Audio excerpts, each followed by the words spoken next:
کبھی آپ نے محسوس کیا ہے کہ ایک محفل میں موجود ہو کر بھی کوئی شخص آپ کی طرف دیکھے تک نہیں، آوازیں سنائی دیتی رہتی ہیں مگر آپ کی موجودگی جیسے کسی نے مٹا دی ہو۔ انسان صرف الفاظ سے نہیں توجہ سے جیتا ہے، اور جب توجہ کھینچ لی جائے تو دل کے اندر ایک خالی پن سا اتر آتا ہے۔ ناظرین، سماجی رویوں کی دنیا میں یہی خاموشی بعض اوقات سب سے طاقتور میسج بن جاتی، بغیر شور کے، بغیر گہرا امپیکٹ چھوڑے۔ اور اگر آپ چاہتے ہیں کسی کی منفی باتوں کو بغیر ٹکراؤ کے بے اثر کر دیں تو سب سے پہلے اپنی توجہ کا کنٹرول اپنے پاس رکھیں۔ جب وہ شخص گروپ میں کچھ کہے، نہ تائید کریں نہ تردید کریں، چہرے کے تاثر سادہ رکھیں، نظریں ادھر ادھر نہ بھٹکائیں، بس گفتگو میں کسی مثبت اس کی ڈائریکشن موڑ دیں، گفتگو کو کسی اور سے ایک عام سا سوال پوچھ لیں، موضوع بدل دیں یا ایسی بات چھیڑ دیں جس سے ماحول تعمیری بن جائے۔ اس طرح پیغام صاف رہتا ہے، آپ ڈیبیٹ نہیں بیلنس چاہتے ہیں۔ اور نفسیات بتاتی ہے کہ انسان کی سب سے بنیادی ضرورتوں میں سے ایک کیا ہے؟ پیپل اپروول ہے، سماجی قبولیت ہے۔ جب کسی کو توجہ نہیں ملتی تو وہ اندرونی بے چینی محسوس کرتا ہے، کیونکہ ذہن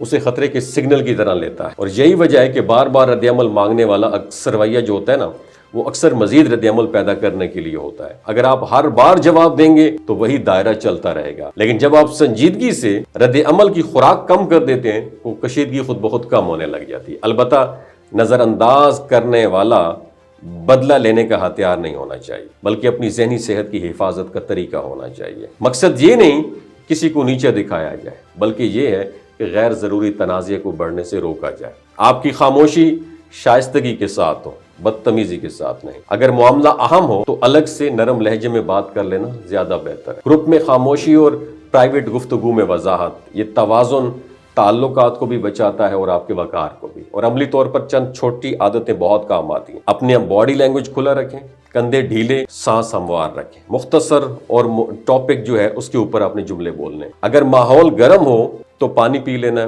چند لمحے رک جانا ہے اور پھر گفتگو کو عام باتوں کی طرف لے کر آنا۔ آپ دیکھیں گے کہ جب رد عمل کم ہوتا ہے تو اشتعال بھی کم ہو جاتا ہے۔ اور کیپ ان یور مائنڈ، اصل طاقت شور مچانے میں نہیں، اپنے رد عمل پر اختیار رکھنے میں۔ اور یہی وہ حکمت ہے جو انسان کو غیر ضروری تنازعات سے بچا کر ذہنی سکون کے قریب لے آتی ہے۔ اپنا بہت خیال رکھیے۔ اللہ حافظ۔ گروپ میں خاموشی اور پرائیویٹ گفتگو میں وضاحت، یہ توازن تعلقات کو بھی بچاتا ہے اور آپ کے وقار کو بھی۔ اور عملی طور پر چند چھوٹی عادتیں بہت کام آتی ہیں۔ اپنے باڈی لینگویج کھلا رکھیں، کندھے ڈھیلے، سانس ہموار رکھیں، مختصر اور ٹاپک جو ہے اس کے اوپر اپنے جملے بولنے۔ اگر ماحول گرم ہو تو پانی پی لینا، چند لمحے رک جانا ہے اور پھر گفتگو کو عام باتوں کی طرف لے کر آنا۔ آپ دیکھیں گے کہ جب رد عمل کم ہوتا ہے تو اشتعال بھی کم ہو جاتا ہے۔ اور کیپ ان یور مائنڈ، اصل طاقت شور مچانے میں نہیں، اپنے رد عمل پر اختیار رکھنے میں۔ اور یہی وہ حکمت ہے جو انسان کو غیر ضروری تنازعات سے بچا کر ذہنی سکون کے قریب لے آتی ہے۔ اپنا بہت خیال رکھیے۔ اللہ حافظ۔